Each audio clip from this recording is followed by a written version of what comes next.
In this guide, we're going over how you can get the Vampire Omen fast here in Sailor Peace on Roblox. Before we do get into this guide, make sure to like the video and subscribe to the channel with all notifications on. It really does help the channel and it lets us know that you want more content like this.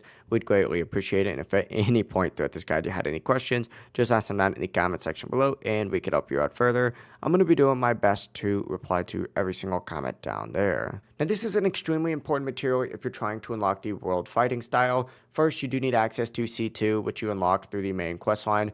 After that, go to Bizarre Island, and the Vampire Omen is only going to drop from the world boss. That's the only way to get it. To spawn in the boss, you're going to need Dominion brands, and you can farm these just by defeating NPCs around Bizarre Island itself. Once you have enough, go to the summoner, spawn that boss, and the boss has a ton of HP, but if your build is solid, you can farm it consistently. The drop rates just can look higher during events or, with boosts, but without those, your actual chances are way lower, so expect to run this multiple times. You're going to need several of these Vampire Omens as well if you are going for the fighting style, so be ready to just farm and farm and farm, but hey, that's the name of the game, bro, in Sailor Peace. But that is it. Farm Dominion brands, summon the world boss, and of course repeat until you do get the Vampire Omen drops. If you guys had any questions, ask them down in the comment section below and we could help you out further. I'm going to be doing my best to reply to every single comment down there. Before you do leave this guide, make sure to like the video and subscribe to the channel with all notifications on. It really does help us out. Let us know that you want more content like this. We'd greatly appreciate it. Have a great rest of your day though. Peace.